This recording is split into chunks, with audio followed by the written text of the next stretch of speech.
ia whawheta. Ke eiki ko uhi ko e whainga maari e whaafo whai whiako ni. Ne toi whaata mai ma tau tolu. Ke whai ai a tau wahe me wholwhola e otua. Pia ki mui ke tau hoko atu ke ngau e whiako ni.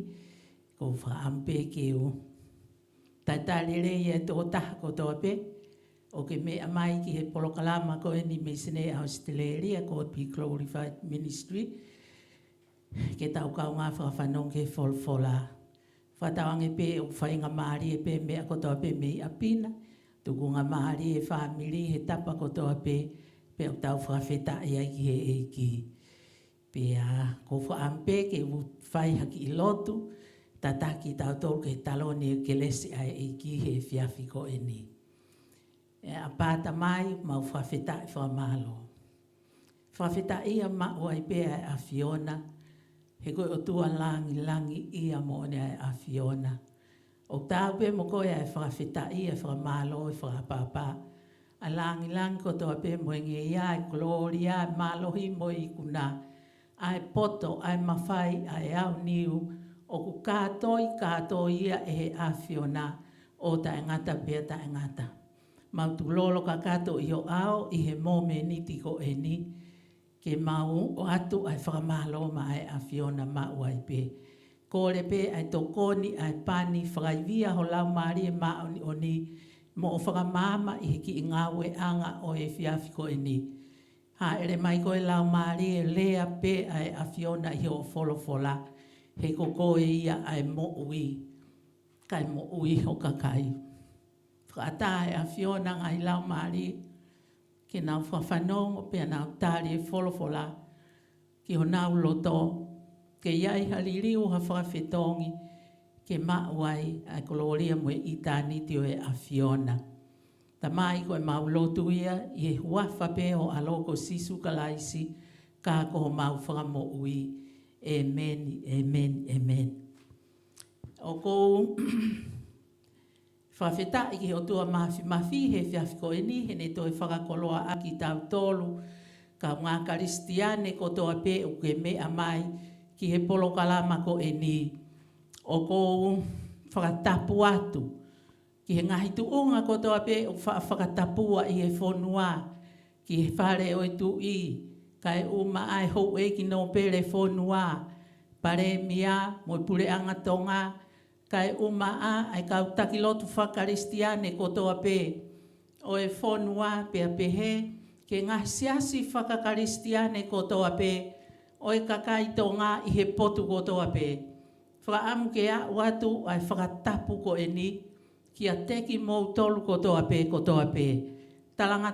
Talangata ia te au o whai ki tua mama o atu, kai ata mo e whine motua ko e ni, ke ne o atu haki i pōpō, pia moha whakaloto lahi, me i he wholofola i he aho ko e ni. Pia, o ko whamalo lahi atu, ki e kau, whai whekau ko toa pē, ko ui ki mōtolu ki he ngau e ko e tufaki e ko speri, ki he mamani ko e ni. Hounga ia hokuloto ko wha mamata ki ho mō ngahi vitio, pe a ko kau ngā lotu whakataha ke pani ki mōtolu ke taulofu he eiki a ki hono lau maari e mā oni, ko e hui ki hono talaki, o e kōsperi mā oni, o e eiki ko si sukalaisi. Pe a ko e wholofola o kutuku he eiki i he whiawhiko ni hokuloto, ke whai mea hauki i wahe i he whiawhiko ni. Ko e wholofola anga maheni au pito e ni mo ki tau tolu ka ngā karistiane. Ka kutuku he eiki hokuloto i he ngahi aha ko e ni e wholofola ko e ni, ke whai haki i wahe me iai.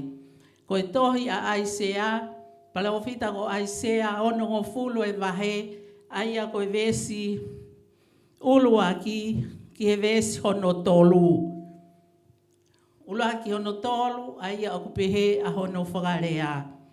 Tūhake, ulo, he kua hoko mai ho māmā, pia kua hopo ki a te koe ai koloria o Sihova. He wakai o ku ufi a māmani e he po uri, mo e po uri matolu ai ngāhi whaahinga. kai hopo a sihova kia te koe, pea e hā hono koloria i ho funga. Pea e whanonga mai ani pure anga ki ho o māma, moni tui ki he malama o ho hopo hake. Ko e wholofola ia o e fiafi ko e ni. Ka iai haki i ka veinga o kuou omi ke nehanga o tataki tau ke tau whamama u aki ki he mooni o e wholofola ko e ni o kupehe. Tu u hake, ulo, whakawheta i ki he eiki i he fiafi ko e ni. Tu u hake, pea ke ulo. I he wholofola ko e ni, o ku tau whawheta i ki he eki ko uhi he koe palofi sai foki eni ai palofita ko aisea. I hono kuonga, tau e fitunge au ki mua o ku te eki ai ke hoko mai ai alo e otua i he ki mamani he ai angkai o e manu kua osi whakahoko e he tamai o eki ko eni pe koe palofita ai otua ene palofi sai pe ko ene kiki tei ai amanaki ko eke hoko mai ai tu ia ngahi tu i pe ko eke ngahi eki whawheta i he eki pea ko ene hanga ene o whanguna pe ko ene hanga o whonaki ai kakai isleri mahalo ka tai mieni na nau kei mau po pulai papilone pe kua nau alu ki papilone pe o te ki ai, ka i he kakai ko e ni, he nau whanongo ko e ki he palofisai ko e ni, na anau, iai e ngahi, mea na e tuku i ho nau loto, e anga whewhe ke mau tuu hake, pe a mau ulo, lolotonga ko iau mau whehanga hangai, mui ngahi whai ngata ke he o e mo'ui, i he taimi ko e ni. Ai mau popula ki nau tolu ki papilone, pea moe holoki o Jerusalema, me a katoa anga whewhe ho mau kaha u, e whewhe e mau whanau, e anga whewhe ho mau tuku whakaholo. Whakawheta i ki he eiki, ka koe whakaloto lahi koe wholofola e lau maariena e whakahoko koe i e palofita koe ni, ke nau tō uhake, pea ke nau ulo. Haleluia, whakawheta i ki he eiki. Pe a kou ilo, koe tō hake pea ke ulo, koe whoi whekau whakahanga tonu e ne ua. Haleluia. Ai otu a ki hono kakai, pea kia te koe ia moau i he ngahi aho ko e ni. Haleluia, koe tā mai ke ta tō hake. Whakawheta i ki he eiki. Tō hake. Koe ulangi whekau ia. Tō hake. Whepe potu koe uke iai he taimi ko e ni, ke tō hake ki olunga, whakawheta i ki he eiki.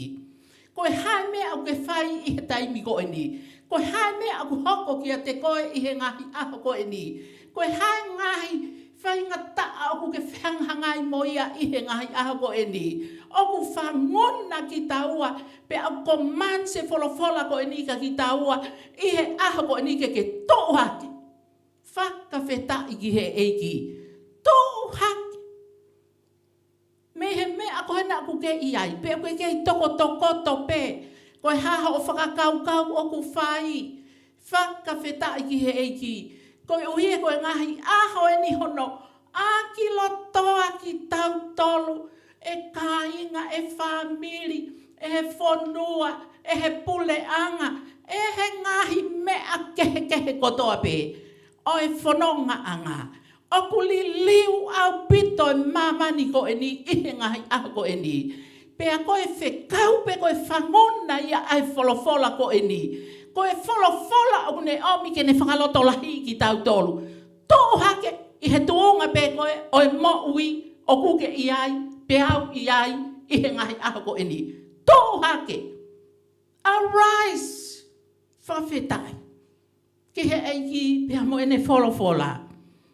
Koe kakai kuna, o koe kai to o tape e nau tō ki lalo. Whawheta i he eiki. O ku nau tō. Ka koe pau ia ka ki nau tō ke nau tō upeki o lunga. Rise up. Whakawheta iki he eiki. O kui kai ke nau give up. O kui kai ke nau fo.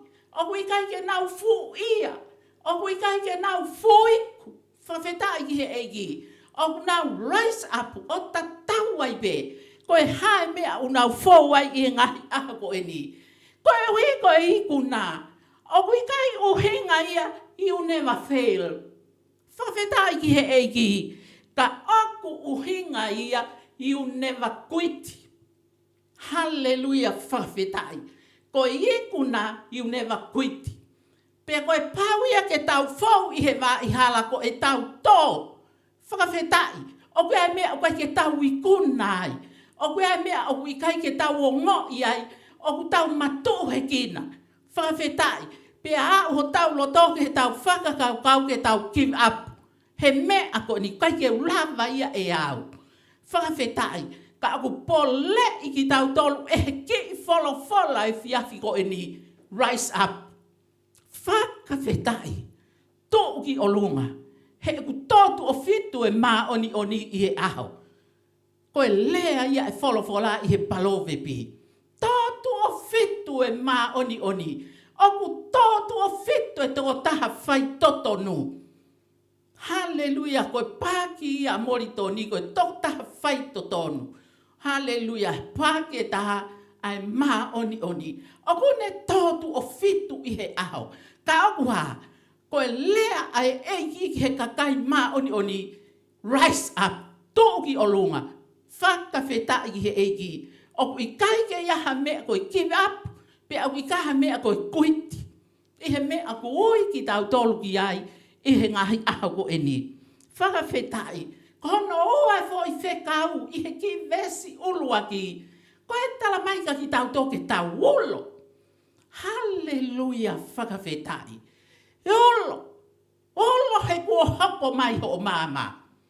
Whakawhetai ki heiki. Ulo he kua hoko mai ho o māma. I he ngahi aho ko e ni. Hallelujah. Whakawhetai, taimi lahi o tau whehu ia, e anga wheha aku ulo. Hallelujah. Koe ui he ko wongo i vai, ko wongo i ui kai wheunga hoku iwi. Hallelujah, keu tuu aki hoku iwi, keu lava ulo. Whakawhetai ki he eiki. Koe lea ia e wholofola. Tala mai, e he tohi a Efeso, Vahe ni ma, ves whakawheta i he eiki, ves tahawha. O kone pe mai kia ke tau tolu. Ko e lea ia whakawhau mai me he apostolo ko Paula. Ko ene tala mai. A koe o kumohe. A koe o kumohe kono whangona ia ki tau tolu. Whangona ia ki tau tolu kau Kristian he ngahi aho ko eni. A koe o kumohe. Pea ke tō hake mhe kau mate, kai ulo ato kalaisi suki a te koe. Hallelujah, whakawhetai. Koe ulo mai a kalaisi suki a te tau tolu, kai lava ke tau tō hake pea tau ulo. Ko hono whina ngā loia, a koe o kumohe. Wake up, arise, whakawhetai ki he egi. Ko hono whawhangu ia ki tau tolu he kuonga whaka osiko e ni kau ngā Kristiane ko toa pe. Hallelujah ke tau. Ame mohe. Ame mohe whakalau maari e. Ame mohe whainga taa ia he ngahi mea ke he holo tō. Hallelujah he ngahi aha ko e ni.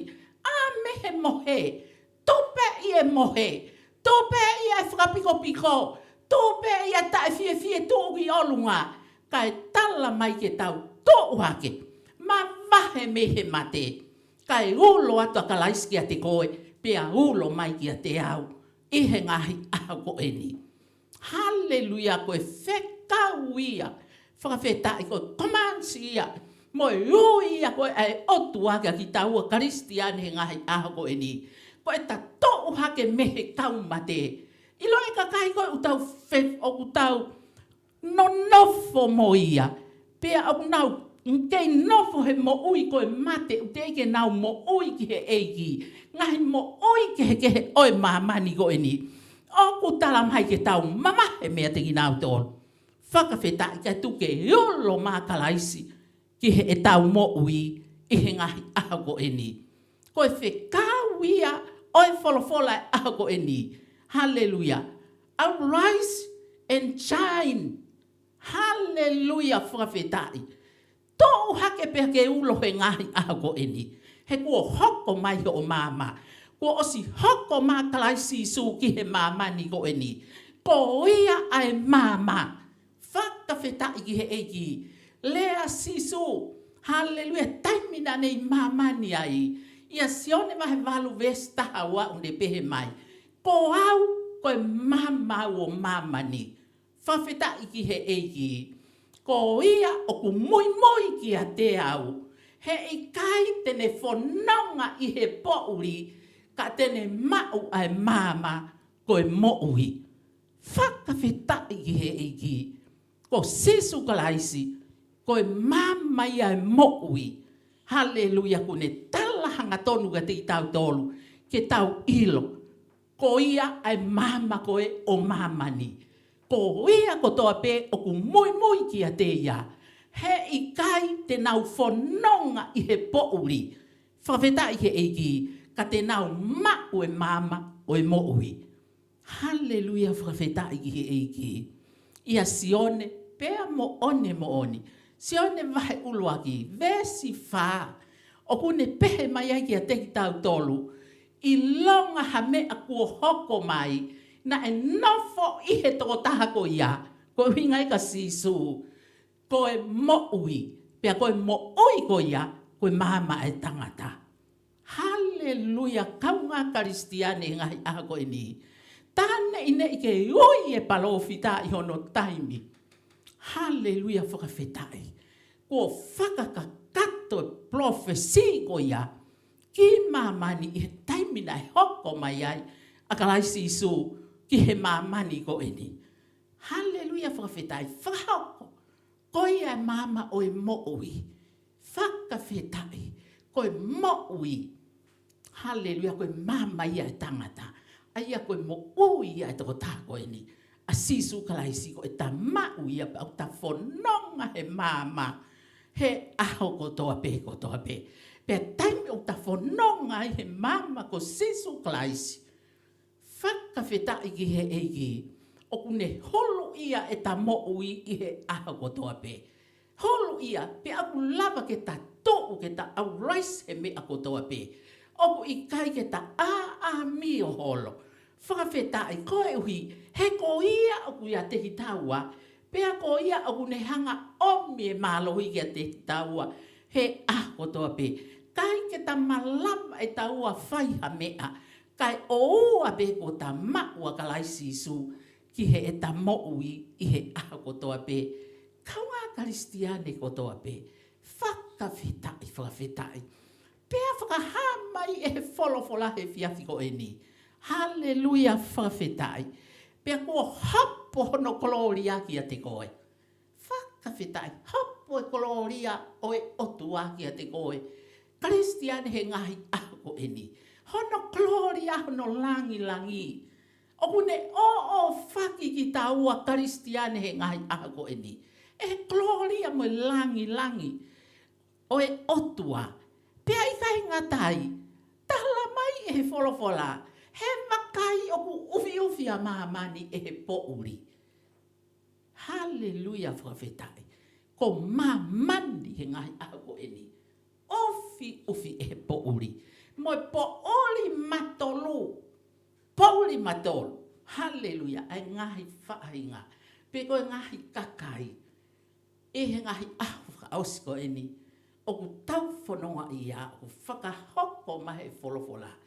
Ki kite ko eni, koe ki kite ko eni, o ku kau katoa ika ki tautolu kau karistiane mo siasie e gihe ngahi aho ko eni.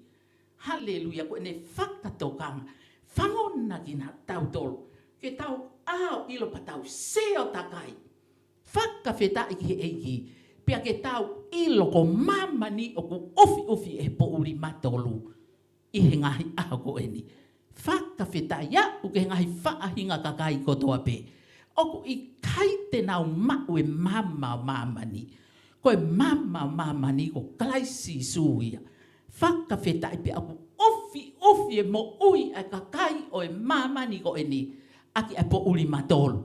Haleluia whawhetai. Kai hopo e koloria o siho waki a te koe mo au. I he ngahi aho koe ni kaunga karistiani. Hopo no koloria. Haleluia ki ho mo ui, mo eku mo ui. I he ngahi aho koe ni. Whakawhetai. Ka kutau. Siho he ni ki he wholofola. Whakawhetai ki he eiki.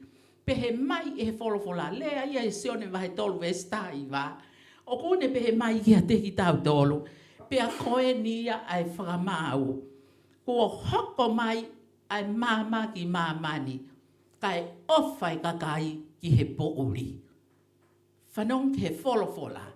Kai ofai kakai ki he pouri. He ko e naunga o ikai ko e mama. Ofai kakai ki he pouri o ikai ko e mama. Koe uhi, he oku kovi e naungahi ngāwe. Mōsio. Oku kovi au pito ai ngahi ngāwe ai kakai. He ilonga aia oku kovi e ne ngāwe, whakawheta i ki he eiki. Oku ikai tene hau ki he mama. Oku ne whehea ki he mama. Pia oku ikai tene hau ki he mama. Koe uhi naa ilonga e ne ngāwe. Haleluia whakawhetai. Hono ako ne kina mono whakahino hinoi. Mohono whakama ala mai e he wholofola ki a te tau tolu. Whakawheta i he i koe lea ngā tonu pēni a sisu. Haleluia ki he kakai. Ko hoko mai ai māmaki māmani. Pea ofai kakai ia ki he pouri o i kai koe māma. Koe uhi, he oku kovi e nau ngahi ngāwe. Koia aku kovi e ne ngāwe oku whei a ki he māma. Pea au kaiwhi e hau ia ki he māma, koe uhi na a ilonga e ne ngāwe. E ne ngāwe kovi. Haleluia, whakawheta i si su ko mo oni o wholofola. Ko ke hoko mai ki māmani. Kai ofa pe kakaia ki he pouri. Pea whie lau ho wholofola mai. Ai lau mari e i he palofita, ofi a mamani e he pouri matolu. Haleluia. Ofi e ngahi whaahinga e he pouri matolu. I he ngahi aho whaosi e kuonga. Haleluia ke whamo oni. Ofai kakaia ki he pouri. Kai ke nau, tokanga ki nau tolu ia ki he mama. Whei a ki nau tolu ia ki he mama. Pe kai ke nau whi hau ke māma kohi na whakae ai e nau ngahi ngau e kohi. Haleluia whakawhetai. Keu whai ki tala noa koene. Haleluia. Ke tau wholofola. Toko e nau ia tangata nai. Tangata whanonga. Hange ko manako koi ke alu ke whanonga. Pene whanonga ato au e ne alu sai e ke alo nofo hatoafa. Alo sio e whainga mo ui ko he toa wha. Pea iai whoke e ne ki i kato whanonga. Une efi pe ne ki i kato whao ki ai e ne ki i o whanonga. Pea whao ki ai mo e ne whangi i mea pehe. Haleluia. Pea iai mohono whangi i tēni tiko alatu pe koe o. O ne hanga peo whotu uha ke pe koe ki i mea koe ia. Pea hu ki ai o nofo ai. Whawheta i ki eki. Pehe to kua. Na e mohe e tangata ai ko e ni pe a ke tu ua pōku neofo ki o lunga. Neofo ko ne ho i o ki whie kaia. Pe ala ki ono ki i oho, o ne to o hake ai whangaki i mea koe koe teiti. Maha koe whangaki i fo i a kau pe koe, fluti pe koe. O ne to o hake i au ne, si o kia, i o pane hanga to o hake mo ne fo i te e lango, o ne hanga tutu e fo i te e lango, fo u whakapo uri au pitu. O si o ke ne ki i fo i teiti, pea ka mata koe ke ne kai, si hoi fo ia o ku uanga hia. Pe kui ai worms ia pe kui uanga ia i he teiti, fo i teiti. Pea ne hanga le vai ali ia ki tua. Ai fo i teiti ko ia, ka toi ala to hake ki fo i teiti ta. To hake, koi mea ta tau ai pe, ko hange koi ko manua koi ta moho eiki o ai whanga ki i fo i teiti. Pene hanga ia toi whakapuna mo ia. Pea ne pehe lewa I hono loto. Mahalo pehe ko toa pe e ku teiti a ku ia. Mahalo ko wanga hia katoa ia. He ku fu vela e ia. Whakawheta I he eiki. Pea ne hanga lewa ia puhi I e ia. Pane pehe maha usai ke puhi e fo I te elango e ku maa aku ia. Sanga pe unofo he whakapouri. He ka pauna I kai te ututuia e hau. He kai te ilo e au ia o wangahia e ku teiti. Ka te ukai ai pe e au ia. Koi pehe ke utoi whakasio me ape a laku katoa ia. Kai pe toi hau me au ia ke ukai. Pea pehe pane puhi I le vai e ne fo I te elango.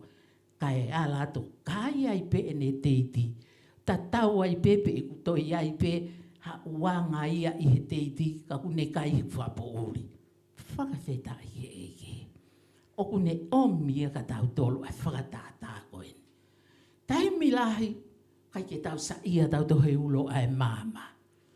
Whawheta I he eke. Ko hui he ilonga ai kia ki tau tolu ia. Ai mea ko to tonu ke tau whai mo mea tonu ko ke tau tuko. Ke tau si aki. Ko hui he ulo ai mama. Whawheta I nai pehe pe tangata eki ko eni. Nani hanga e puhi e te elango.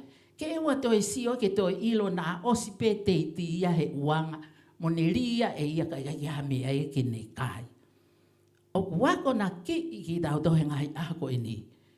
E sisu ke tau haku kia te ia ko ia e mama. Mama ni te tau hulu ia he taimi ko toa pe. He hulu ia he tau mo ui. Pea I longa ha mea o tau whakakau. Koe mea I o kai tuha mo tau ke tau whai. Ka o ia teki tau tolu ai mama ko ia. O ku hulu ia I o tau loto. O ku ne lea loto ia teki tau tolu. Ke tuku e he ku I kai sa ia. Ke tuku e mea ko he ku kovi ia. Ke tuku e te ke whai e. Whakawheta I he eiki. Koe kakai ia unau mamangia. He unau ma o e eiko si sukalaisi. Ki he enau mo ui. I he ngahi aho e ni. Kau ngā karistiane ko toa pe. O ko ke me amai ki he whakahoha ako e ni. Ko e whie ma o e ngahi aho e ni. Ke ta tuuha ke pia taulo he ngahi aho e ni. Pia ko e taulo. O ku whie ma uia. Ko e kosperi whakamo ui o e eiki ko si sukalaisi. Ke tahanga talaki. Talaki ha ta. Haleluia. Talanoa mo e kakai. O ku te hanga talanoa tataki ki nau tolu. Haleluia. Ki he mo'ui. Pea mo e mama.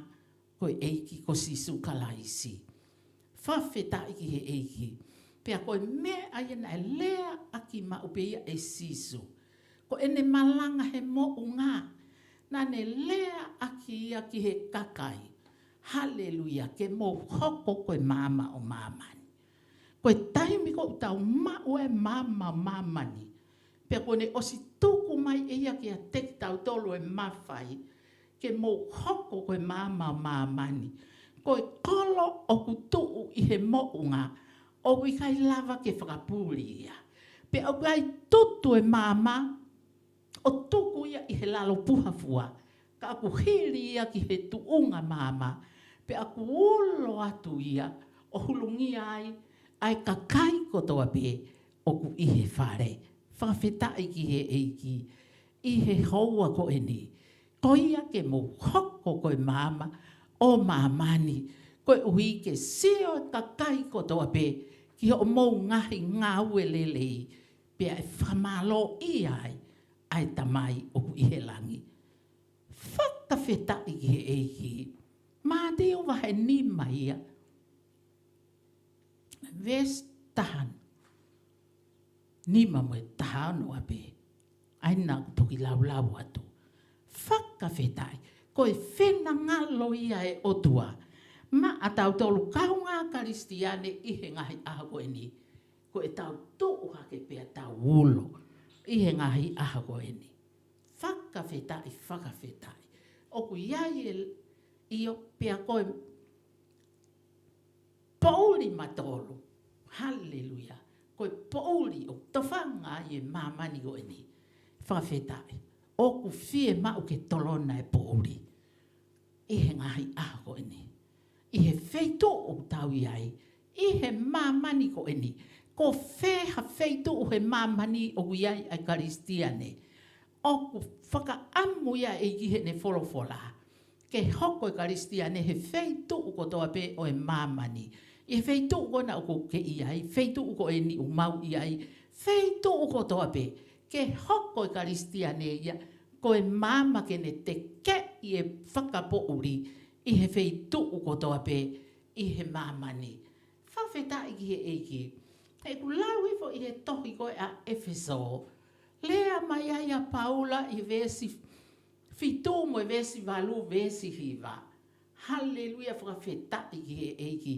Taimi ko e ni a whawhe atungia i e tamai o eiki he anga ne ngau e na e whai. Halleluia. Pea iai moe kakai i hono taimi i Efeso koe tohi eni ki Efeso na anau mo ui ki mua whawhetai koe po uri ka i he ngahi aho ko eni hono po ni koe rea i a Paula. Hallelujah na mo hoko koe koto po uri i mua ka i ono po ni ko mo hoko koe koto mama i he eiki. Pea mou laka o tau mo e whanau ai mama. He koe fua o e mama, koe lelei ko toa pe. Koe whai mo oni, pea mo e whai to tonu. Whakawheta i he eiki i he hoa ko eni. Koe mea i au pore i aki tau tolu i he ngahi aha ko eni. Pea tala mai ke oana tau kau i he ngahi ngau e tae fua o e whakapo uri. He koe whakapo uri. Koe ne asi koe i he wholofola e mea ia koe whakapo uri. Kau ngā karistiane. Oku uhenga ia ki he mea ia ai whiri mo e te volo. Koe whakapo uri. Pe aku oi ai pe ai whiri a setane mo ene konga kau. Koe pureanga e whakapo uri. Koe konga kau o e whakapo uri. Koe uhi he ku i kai mau halelei e taha hamama ia. I he tawhaaki ko ia. Whakawheta i ki he eiki, oku i kai ha mama i he wheitu u ai whakapo uri. Oku iai mea koe whakapo uri. Ko ia aku wako ne ki nai ki tau tolu, e he wholofola ko eni he lea ai apostolo. Ke oua na tau kau i he ngau e tae fua o e whakapo uri. Halleluia. Ka tau waloki ki ai. Oku ne kauna ki tau tau kau ngā karistiane ko toa pe. Wheha wheitu oku we ai e mo ui ai po uri, oku to tonu ke tau waloki ki he kakai ko ia. Waloki hanga tonu i he wholofola. Pea oku i kai ko ki tau tolu te tau hanga whamo ui e kakai ko ia. Ka koe wholofola pea moe ko si peri mo ui o e eiki ko si sukalaisi. Ko ia ia kono lau marie o na ia, oku ne whakau e ia e ne wholofola. O whai e ia whakamo ui. Oku i kai au pito ko tau tolu. Ko e mea pe o pore i ki tau tolia ki ai. Ke tau waloki ki ai ki he kakai ko ia. Waloki ki ai mua ko e tau malanga i e wholofola aluhanga tonu. Oku i kai ke tau malanga whakaore ore mo i whakakata-kata. Whawhetai. Ki hanga he ako ni. Oku i kai ko aku. Pehe au mea. Oka oku i ai kau malanga toko lahi. Oku nau malanga, nau saena to nofu ke whai ke maria ia kakaia te au. Ke nau katai e wholofola he taimi o kou malanga ai. He i kai te unofoni koe pōpulau a kalaisi. Whakawheta i ki he eiki. Koe tau mea aku whai, koe tau malanga whakamāto ato. Waloki, halleluia, koe mea u lea whikia wholofola. Waloki e ngā ue kovi koe oku whai. Whawheta he koe nau ngahi mea au whai koe lea e wholofola. O whai fufu. Whawheta i he eiki. Koe ngau e whakapo uri o whai fufu. O ku nau hanga fufu. O ke nau omi e nau toi mea koe aki he mama. Whakawheta i wiai ngahi mea ke he whonua o whai fufu. Whawheta i. O ku tonu ke waloki ke hau ke he mama. Omi ke mama. Koe mea he ngahi siasi o ku fufu. O ku tonu ke omi ki tu ki mu ki he ke ilo he kakai. Omi ki he mama. Koe mea iau whina ngalo ki ai o tuahe ne wholofola. Ke tā wolo he ngahi aha koe ni. He tapa kotoa pe o e whakapo uri. he i kai whakafufuha mea. I loi, ai mea whakafufuha ki i kona, i ha turiki i he tau mo'ui. Haleluia, o si awhio ia he e otua. Pia hei kai te tau lava fufuha mea e taha he ao e otua. Koe fufu mea, koe whakapo uria. Koe whina ngalo e ki koe mea kotoa pe. E o mai ki mua ki hono ao. Pia walo ki i hanga tonu e kakai he mea koe o ku hau koe fufu koe whakapo uri. E nā wahi ngau e koe uwhai. Walo ki i hanga tonu. Koe uhi kai whai he lau maari e maa oni oni. Ai whakapao o e wholofola ki he loto e kakai. Ki he kakai o nau hau kei whonpo uri e nau mo'ui. Ki he lotu o ku whai pe lotu kau kei e whihi pe ngahi me ai pureanga e whakapo uri i he mo'ui. Whawhetai, koe lau maari e maa oni oni koe ulea o o. Ki he maa oni oni mo ang hala whakatou osi.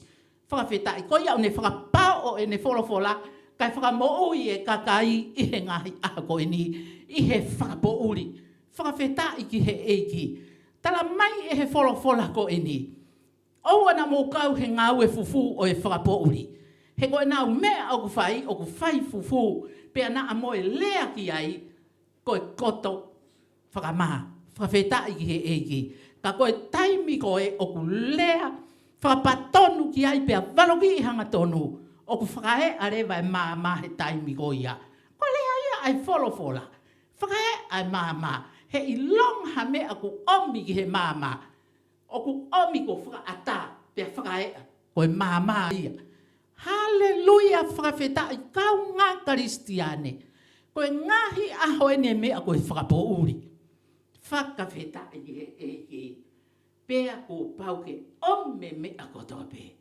Haleluia, whekau aki moe po uri ki he māmalahi koe ai otua. Haleluia, ko sisu kalaisi. Pea mo oni au pito e lea a sele mai ia. Ia sele mai ia vahe taha fitu vesi hiva hongo fulu o kune pe mai ai. Koe fungani i he mea kahaka koe loto. Pe aku hili o hono kovi ko haitene wha ilo ia. Ko au si homa o ko hakure ai loto. O ko au sivi e kofu ua. Koe uike oange ki he tangata o tau mo ene whaianga pe a whakatatau ki hono alunga. Whakawhetai ki he eiki. Koe tau mea kotoa pe u whai i he mamani ko e ni. Haleluia. Ke omi. Haleluia he mama ko sisu klaisi. Ke ne hanga krea au te mea kotoa pe. O ku whakapo uri pe kono whina ngalo ia. Pe aku lea mai a ulakpita vahe hiva. Kia teki tau tolu kau ngā karistiane kotoa pe o ku ke mea mai. Tara mai he wholofola ko e ni, ko ki mautolu ko he haawhiri. Whakawhetai ki he eiki.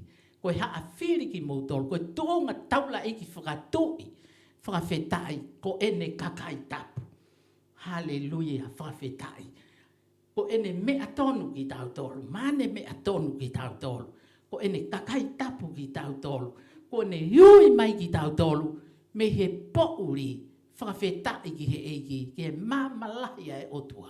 Ko hui ke tau wongo atu, a ngahi lelei kotoa pe o ene awhio, o sisu kalaisi.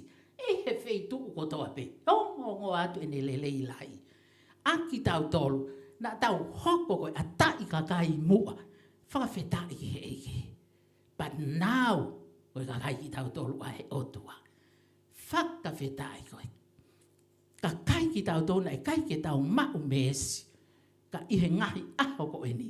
Ko tau mau e mesi ai otua. Ia kalai sisu. Whakawhetai ihe ngahi aho ko eni. Ai whakaloto lahi ki tau tolu e he wholofola. Ko hiki ki tau tolu e he otua me he pouri. Omi ki tau tolu ke ene mama. Haleluia. Mama lahi. Koe mama lahi o lea ki apita. Koe eiki a ko sisu kalaisi. Koe mama lahi, koe mama uhulu, koe mama mo'o ni aia ko ne hau ki mamani. Haleluia, ke ne hulu e tangata takita. Whakawhetai. Na ane i mamani mo anoa pe. nei mamani nei mamani pe ko hoko mai me akotoa pe ki he mamani ko ni nai fou I he tota ko ia ko sisu kalaisi kala e kai I loia e mamani nai mamani pe ta e toka I veia e mamani pe ri aki e mamani pa nau ofa ki nau toke po uri kai ke nau tari e nau tolo kalaisi su haleluya nai ha uia ki hono api tonu ki hono kakai tonu kaka I kai taria e hono kakai o ona haleluya whakawheta I pe toki ha ua kalaisi o ne toki heki I tau tolu kristiane ko toa pe o ku ikai kene whakatare I e mama ko ia o tau anu he monu ia I he ngahi aho whaose kuonga haleluya ko ne ui ki tau tolu whakamo ui heki ki tau tolu me he po'uri ke tau hau ke mama lahi ko sisu kalaisi haleluya heki ki tau tolu me tau hoko ata I kakai mua whakawheta I koe ata I kakai koe kakai nai hape momore ngai tau tangata he lea tau tā mori toni hape momore ngai tau tangata tau hange tau peha lau I akau e tau ngangana haleluya me anoa pe whawhetai kai talu ngai hoko mai a klaisiso whawhetai o tau hoko ai ki tau tolu nai hoko koe atai kakai koe me anoa pe haleluya koe kakai ki tau toa e otua ia klaisiso whakawhetai ka ngā karistiane ai kakai koe nai kai whaiha meski ai koe uhi koe lao ko o whai peha me o whihalaki moe lao pau ke tau tea I koe whamau I koe ri koe ke piri sone whakawhetai ki eiki ka koe taimina ha o a kalaisiso na eri riu e whai whakamau ia ai otua he taimu kalaisiso na e omi ene mesi o tau mau ai kakai koe na e pau ki he mate moe mala ia ta e ngata he tau nofo he anu he po uri moe vanu e mate pawhetai hoko mā kalaisiso o ne to o katoa haleluya ho tau mo'ua ho tau pōpula e tau wanga la me a koe na e kai tuha mo tau he au e whina ngalo e otua to o katoa ia fua katoa ia te ia he kolosi haleluya whawhetai pia lawa I ki tau tolu koe kakai oi mesi moe alo ofa ai otua whakawhetai eiki I he ngahi ako eni pe mo ilo tai mo hoko atuai e tau siofia gloria mo langi e otua kua ho ata ia I ho omo ui karistiane he ako tope whakawhetai ho ata nge ia mo langi e otua e tau mo mo ui ai si he ngai ako eni pe aku au kau mai e kakai ko tope au kau mai e kakai ko tope koe nau hau koe uhi koe nau fie sio ki he malama hopo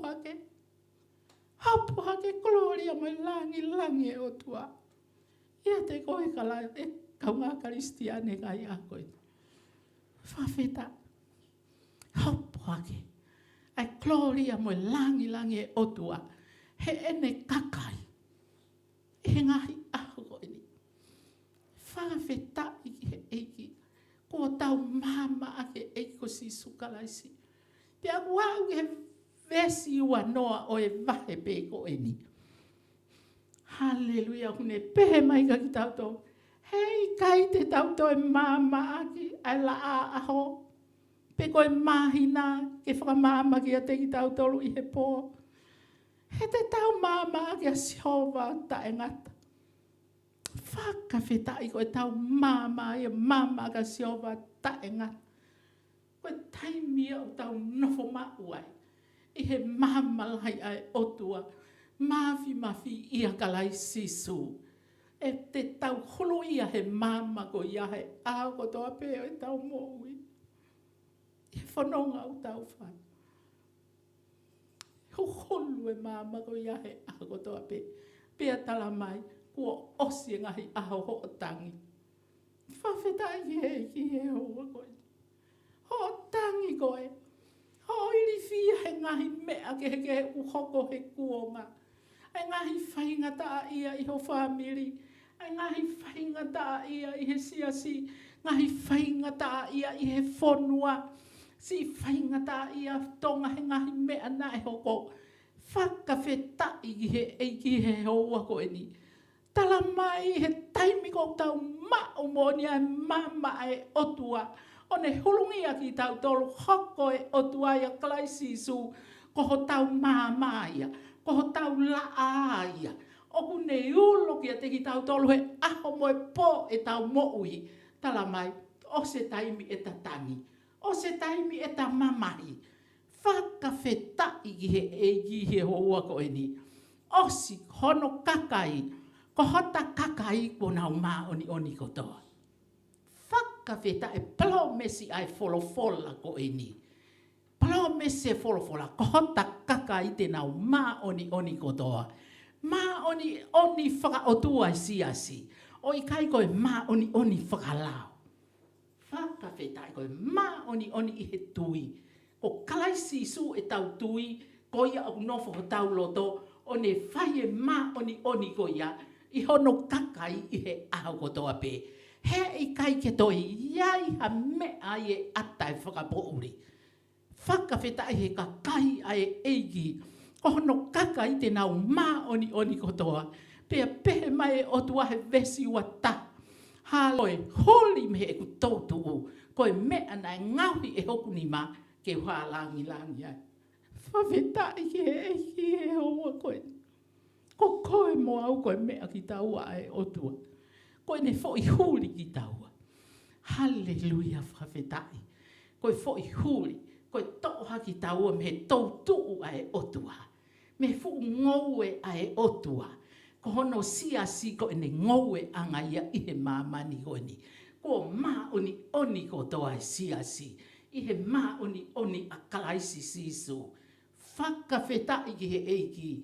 Ko I kai ke toe asi ai hangahi mea ke he o e pouri. Ka kua ho atae mea ko toa pe. Ki he mo ui a kakai a siasi e hau e otua. O pick upu I he waweni o tau amana koe ki ai. Koe fo I huri koe me tautu ua e otua. Koe mea koe na e ngauhi e otua. Ke halangi a e otua. Koe lea ia ai fola. Whakawhetai. Tonga kotoa pe. Kaunga karistiane kotoa pe. Nei o hinga o ta whanau I ki he mamani koe ni e otua. Kene langi ia te koe. Pea ia te au. I he whamiri, he siasi, he whonua. He aho kotoa pe e tamo ui. Hauka tonga koe tautu a e otua. Koe ne ngoue anga tonga. Ko ene ngahi huri I orive, ko ene ngahi fo I huri. O ku to'o me ai, ko e maa oni. Halleluja he ngahi aha ko eni. Whawhetai, ko e mea iana ane ngahui. Ngahui I hono nima, ka ngahui e nima e otuaha mea. Halleluja, ko ene ngawe ko e hao. Whakawhetai. Mo oni, ko ngahui fo o I tauto ia kalai siso. Efeso ua vese hongo folo. He ko ngahui I tauto ia kalai siso. Ke tau whai e ngahu lelei ko toa pe. Nane o stoka teu. Ke tau fo wahe ngai aha ko ene. Ko ene huri I tauto koe. Halleluja, ko e mea na ngahui e ona nima. Whakawhetai. Ke halangi o tua. Ia te tau tolu kau karistiane ngai ako ene. Whakawhetai he eke. I he mea ko toa pe. Tala mai e hoko hi foko e wholofola. Koe mo I mea. Koe kisi e hoko toko afi. Pea koe mo I mea. E hoko koe pureanga mahalo. Whawhetai. Ko Israel ai kakai ai otua. Koe kisi. Ki isi e ngai pule anga lalahi o mamani. Whawhetai. Kai ke tō lahi whewhe. Whawhetai. Promese o tua. ke tau whaka millennium me. Hallelujah whakawhetai. E hoko e whanua ko e ni. Koe kakai toko lahi, koe pureanga malo. Whawhetai. Pehe ne palo mesi kia te koe moau e ngai a koe ni. Kaunga karistiane. E hoko ho whamiri, koe pureanga malo. E hoko e whanua tonga. Neu e ne toko si, koe pureanga malo. Whawhetai i e eiki. E hoko ho ministry, neu e ne si i mo e ne toko si i. Koe fu pureanga malo. Whakawhetai e whaia e nima e otua. Palo me se otua he foi vesi whakaautu si. Ko au sihova.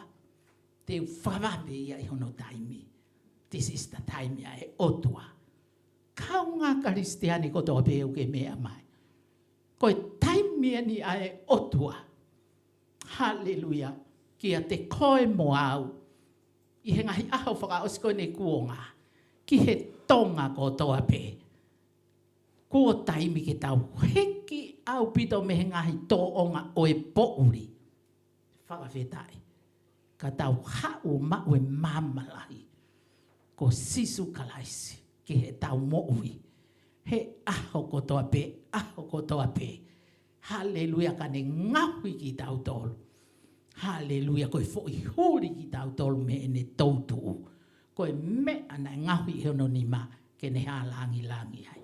He ngahi aho whakaosi koe ni e kuonga. Koe ki si i. Koe haho o mea au ke whai u ke ngoi si. Whakawhetai he eiki. Pe koe whonua.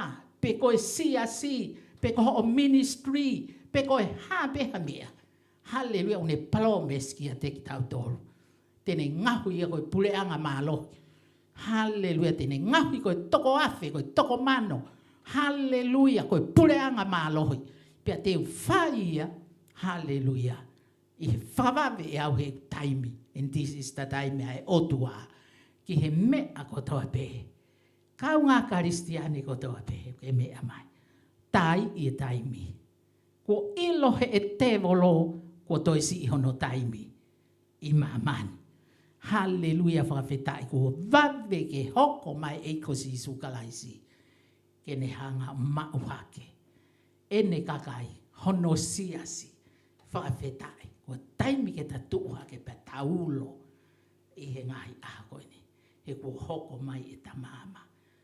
Ko e kosi sukalaisi. Mau ia ki holoto he ngahi aha koe ni. Pea ke e ofi ki ai whehui mo ia e aha kotoa pe. Ka ne taki koe. Ki he mo oni kotoa pe. Kotoa pe. Koe toko nia e whiawhi koe ni. Ta wangi ke tau tuha ke pa tau ulo. I ngai aha koe ni. Io eiki. Mautari io ki ho awhio. I ho kouna ki mautoro. Mo whanguna ki mautoro. I ho o wholofola. I he aha koe ni. Ke mautuake. Pea ke mauulo. He kua hoko mai ho o mama. Ke a tegi mautoro. Pea kua hopo e gloria e otua. I he e mau moui. I he ngai aha koe ni. Whakawhetai ho mau lau maari e ki a te koe. Na i kai a mautoro ia. Ke mau wau sia. Lord, ai gloria mo e whaaofa ngai a koe ni. O e mau moui. Ka koe nima lelei pe ia e awhiona. Na ke hanga tau takao fo ou e mau moui. Ke mau hoko ko ho whana wohi. I he ngai a koe ni. Pea talu ai e mau wofo pea mau tuake. Hallelujah. Whamo oni ho mau lau maari e. Koe kuonga whao sieni. Ke mau tupe i kotoa pe. Ai e fu mea teki mau tolu. Tupe i e fu, tupe i loti e whiri, tupe i e whakapo uri. Mea teki mau tolu. Ka mau ai ho mau wala toonga. Ai prophecy peki ai a Aisea. Ai ho mau wala toonga. Hallelujah whakawhetai. Koe eiki ko si sukalaisi ko mau te unga mari fo uia. Ke mau tane aki moe la miha ne foki mai.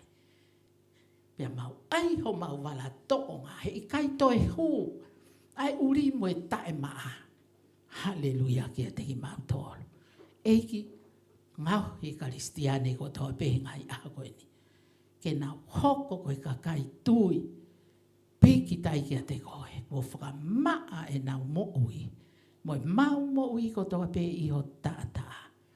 Whakawheta i ko tata a pe ta. Pe taha tene malama. Ke whaka maa fufulu ki mautolo. Me ngahi. Anga hala ko toa pe hoi mo ui. To koni ki he kakai ko toa pe. Family karistiane ko toa pe.